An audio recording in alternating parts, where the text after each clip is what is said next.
Last night was a very clarifying moment for our country. The Democrats exposed themselves as the party of insanity and hate, the party that wants to put America last. They've allowed their Trump derangement syndrome to stop them from celebrating America and our people, and we will not allow them to forget that. And it's not just the Democrat Party. The mainstream media still doesn't get it. Last night, MSNBC's Nicole Wallace disgustingly looped in a 13-year-old boy with brain cancer into an attack on the president over January 6th. And as President Trump asked in his speech last night, how could anyone possibly be opposed to any of this action that he is taking? Well, apparently, the modern-day Democrat Party could. The behavior of Democrats last night was completely disgraceful and demonstrated how severely out of touch they are with the American public. It was the most shameful moment in the history of presidential addresses in that beautiful chamber. I want to talk about President Trump's historic and incredible speech last night. The American people and the entire world watched President Trump powerfully lay out how he's renewing the American dream in a record-breaking joint address to Congress. And Americans loved what they heard. According to a CBS YouGov survey, an overwhelming 76% of those watching approved of President Trump's speech last night. The president spoke about how he's taken more than 400 executive actions on his key promises. The expectations were high, and President Trump is exceeding them. According to brand new polling from the Daily Mail, President Trump has never been more popular as his approval ratings are reaching historic highs. More Americans believe America is headed in the right direction than the wrong direction. Everyday Americans love this president because he tells it like it is, no matter what, and he did that last night. President Trump level set with the American people on the economy and exposed how badly Joe Biden screwed it up by causing the worst inflation crisis in 4 decades. President Trump was honest about where we are while making clear that help is on the way. As the president declared last night, he will make America affordable again. Last night, you also saw who motivates the president to work so hard. Everyday Americans, who President Trump shined a spotlight on last night in his speech. From Mark Fogel, who President Trump was finally able to reunite with his family and his beautiful 95-year-old mother after being detained in Russia, to Peyton McNabb, whose heart-wrenching story motivated President Trump to end men in women's sports, and to Allison and Lauren Phillips, the mother and daughter and sister of Laken Riley, who President Trump honored by signing the Laken Riley Act to ensure her name will live on forever. In other amazing and surprise moments, President Trump honored the life of Jocelyn Nungare, who was brutally murdered by illegal alien gang members.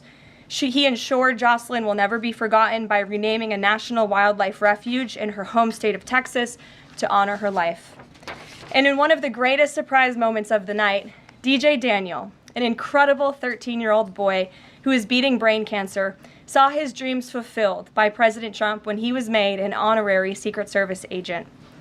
And finally, after nearly 4 years, President Trump delivered justice for the families of the 13 American heroes who were killed at Abbey Gate in the Biden-botched Afghanistan withdrawal, which was one of the worst humiliations in the history of our country. President Trump announced that we have detained Mohammed Sharifullah, the monster who was responsible for that horrific attack, and he was delivered to Dulles Airfield earlier this morning. On his first day in office, President Trump's national security team across the federal government prioritized intelligence gathering to locate this evil individual.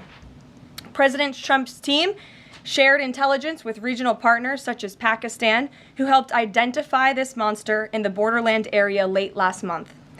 Mohammed confessed to his crimes related to Abbey Gate and other attacks in Russia and Iran as well to the Pakistanis. And U.S. law enforcement officers traveled to Pakistan over the weekend, where he again confessed his crimes to the FBI. As President Trump said last night, this killer will now face the swift sword of American justice for these atrocities right here on United States soil. Joe Biden was responsible for this botched withdrawal, and he had 3 years to find this evil terrorist, and he didn't even try to get the job done. But President Trump campaigned on behalf of and grew very close to the Gold Star families, he promised them accountability. And last night, he kept his promise. He spoke to those Gold Star families yesterday, ahead of his speech, in an incredibly heartwarming call to share this incredible news. And as President Trump asked in his speech last night, how could anyone possibly be opposed to any of this action that he is taking? Well, apparently, the modern-day Democrat Party could.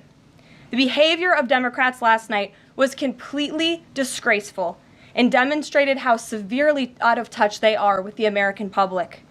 It was the most shameful moment in the history of presidential addresses in that beautiful chamber. In what was supposed to be a unifying moment for our country, Democrat members of Congress instead screamed at the President of the United States, who was just overwhelmingly reelected by their constituents, walked out of the chamber, and worst of all, they disrespected the American people. Democrats didn't stand to keep men out of women's sports.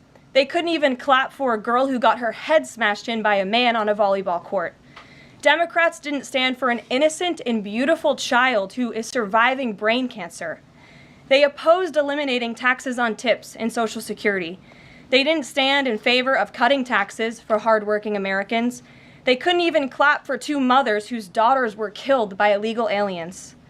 One of the only things that could get Democrats off their feet last night was cheering for Ukraine, not for America. Last night was a very clarifying moment for our country. The Democrats exposed themselves as the party of insanity and hate, the party that wants to put America last. They've allowed their Trump derangement syndrome to stop them from celebrating America and our people, and we will not allow them to forget that. And it's not just the Democrat Party.